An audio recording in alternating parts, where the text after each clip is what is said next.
غزہ کی پٹی میں 15 ماہ کی جنگ سے کتنا نقصان ہوا اور بحالی میں کتنا وقت لگے گا۔ غزہ میں جنگ بندی کا معاہدہ طے پا گیا ہے، لیکن 15 ماہ سے جاری لڑائی اور جنگ کے ساحلی فلسطینی علاقے پر تباہ کن اثرات مرتب ہوئے ہیں۔ اسرائیل کی جانب سے اس علاقے پر فضائی حملے اور زمینی کارروائی 7 اکتوبر 2023 کو حماس کے غیر معمولی سرحد پار حملے کے جواب میں شروع ہوئے۔ حماس کے اس حملے میں تقریباً 1200 افراد ہلاک اور 251 کو یرغمال بنایا گیا۔ حماس کے زیر انتظام وزارت صحت کے مطابق جنگ کے دوران 46,600 سے زائد فلسطینی ہلاک ہو چکے ہیں۔ اسرائیل کا کہنا ہے کہ وہ حماس کی فوجی اور حکومتی صلاحیتوں کو تباہ کرنے کے لیے پرعزم ہے۔ غزہ کے باسیوں کو اس بات کی امید ہے کہ تازہ ترین جنگ بندی بالآخر امن کا پیش خیمہ ثابت ہوگی۔ تاہم اقوام متحدہ نے خبردار کیا ہے کہ اس جنگ میں ہونے والی تباہ کاری کے بعد بحالی میں کئی سال یا دہائیاں لگ سکتی ہیں۔ بی بی سی کی ان تصاویر کی مدد سے یہ سمجھنے میں مدد مل سکتی ہے کہ غزہ میں جنگ کے دوران زندگی کس تیزی سے تبدیل ہوئی، تباہی کیسے پھیلی۔ اسرائیلی انتظامیہ کی توجہ ابتدا میں شمالی غزہ پر مرکوز تھی۔ اسی مقام اور علاقے کے بارے میں ان کا کہنا تھا کہ حماس کے جنگجو انہی گنجان آباد شہری آبادی کے درمیان چھپے ہوئے ہیں۔ سرحد سے صرف 2 کلومیٹر کے فاصلے پر واقع شمالی قصبہ بیت حنون اسرائیلی حملوں کا پہلا نشانہ بننے والے علاقوں میں سے ایک تھا۔ اس علاقے کو اسرائیلی فوج کی کارروائیوں سے بھاری نقصان پہنچا۔ اسرائیل نے غزہ شہر اور شمال میں دیگر شہری مراکز پر بمباری جاری رکھی اور اکتوبر کے آخر میں زمینی حملہ شروع کرنے سے پہلے شہریوں کو اپنی حفاظت کو مد نظر رکھنے کی خاطر اس علاقے کو خالی کرنے اور وادی غزہ کے جنوب میں منتقل ہونے کا حکم دیا۔ لیکن اس انتباہ کے باوجود اسرائیلی فوج نے جنوبی شہروں پر بھی فضائی حملے جاری رکھے، جن کی طرف شمال سے لاکھوں غزہ کے باشندے منتقل ہو رہے تھے۔ نومبر کے آخر تک علاقے کے جنوب کے کچھ حصے کھنڈرات میں بدل چکے تھے، جیسا کہ اس سے قبل شمال کا زیادہ تر حصہ دکھائی دے رہا تھا۔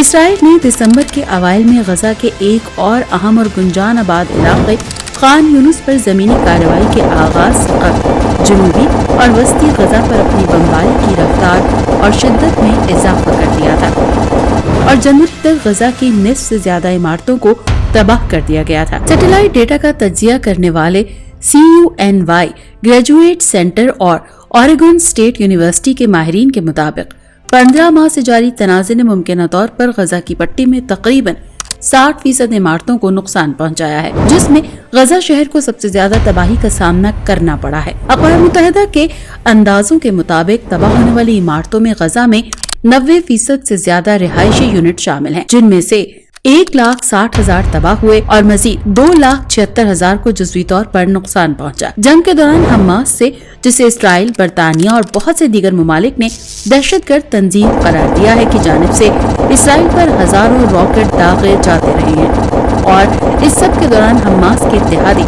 اسرائیلی افواج کے خلاف زمینی کارروائیوں میں مصروف رہے ہیں۔ ایک وسیع خیمہ بستی کو آباد کیا گیا۔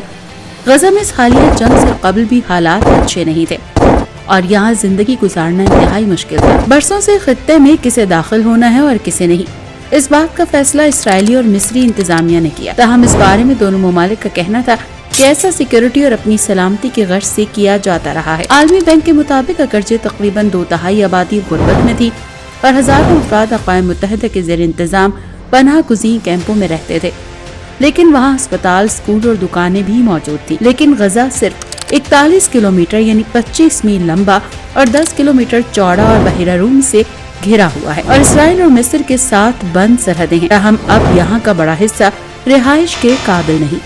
پورے ضلع کو زمین بوز کر دیا گیا۔ زرعی زمین جہاں کبھی گرین ہاؤس ہوا کرتے تھے، اسرائیلی فوجیوں کی جانب سے علاقے میں چھاپوں اور بھاری فوجی گاڑیوں اور ٹینکوں کی وجہ سے ریت اور ملبے میں تبدیل ہو گئی ہے۔ جنگ سے پہلے غزہ کی 22 لاکھ آبادی میں سے زیادہ تر اس کے 4 اہم شہروں جنوب میں رفح اور خان یونس، مرکز میں دیر البلح اور غزہ شہر میں رہتے تھے، جو 7,75,000 افراد کا گھر تھا۔ لیکن اب تقریباً پوری آبادی بے گھر ہو چکی ہے۔ اسرائیل کی جانب سے غزہ میں اپنی حکمت عملی کی مسلسل تبدیلی کی وجہ سے متعدد فلسطینی خاندانوں کو کئی بار اپنا ٹھکانہ تبدیل کرنا پڑا۔ ابتدائی طور پر شمال کے لوگوں کو وادی غزہ کے جنوب میں منتقل ہونے کے لیے کہا گیا اور بعد میں جنوب میں انخلا کا اعلان کیا گیا۔